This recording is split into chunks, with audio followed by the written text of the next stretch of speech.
Dalam nama Bapa dan Putra dan Roh Kudus, amin. Bu Bapak, Saudari, Saudaraku yang terkasih, kaum muda, adik-adik, salam bantul kasih, berkah dalam. Kembali kita berjumpa dalam renungan harian hari ini Selasa, 13 Juli 2021. Kita akan mengambil dari Injil Matius bab 11 ayat 20-24. Sekali peristiwa Yesus mulai mengecam kota-kota yang tidak bertobat, meskipun di sana ia melakukan paling banyak mujizat.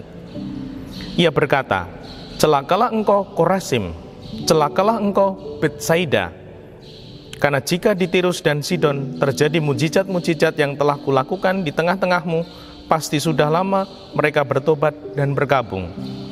Tetapi aku berkata kepadamu, pada hari penghakiman tanggungan Tirus dan Sidon akan lebih ringan daripada tanggunganmu.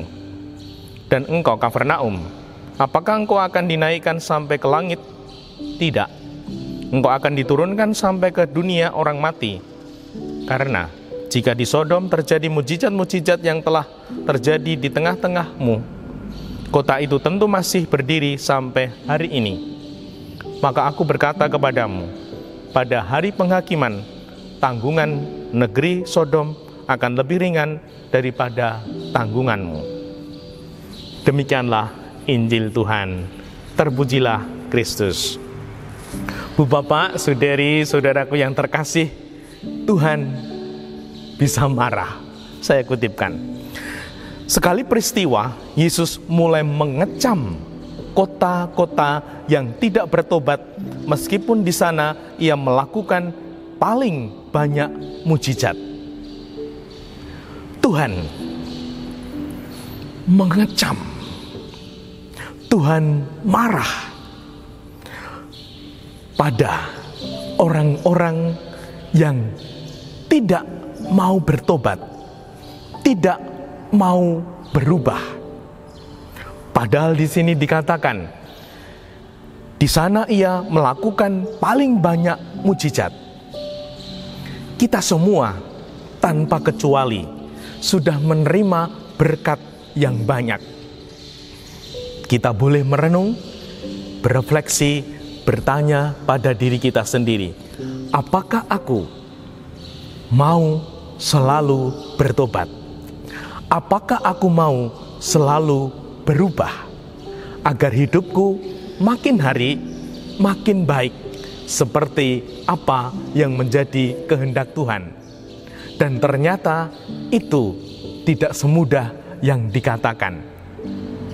Seperti konkret nyata di masa ini, masa yang tidak mudah, masa pandemi.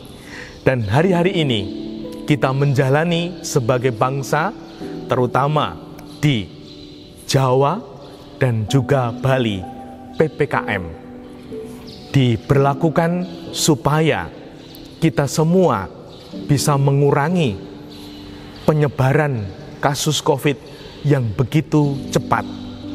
Kita diminta untuk ngerem segala aktivitas, untuk mengurangi dan juga lebih taat disiplin menjalankan protokol kesehatan. Apakah ini mudah?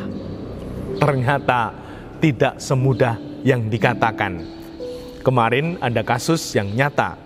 Seorang yang berada di luar Jawa menghina, menyepelekan kebijakan PPKM ini, menghina kebijakan ini, yaitu seorang, boleh kita menyebut ya, namanya berinisial Y. Dia mengatakan dengan membuat vlog, di sini, di rumah makan itu, di luar Jawa, di sini tidak perlu jaga jarak, di sini tidak perlu protokol kesehatan, di sini bebas. Dan sungguh ini mencerminkan di zaman ini juga banyak orang ngeyel, banyak orang tidak taat. Dan akhirnya apa?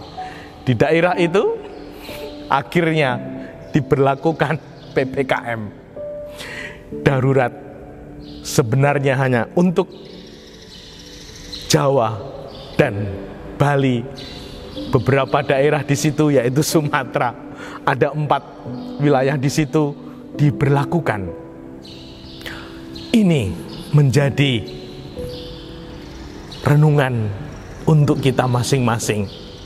Seringkali taat itu sungguh butuh kebesaran hati, dan semoga kita mau menjaga diri dan menjaga keluarga sesama kita, sehingga hidup kita di masa yang tidak mudah ini semua tetap sehat, semua tetap selamat.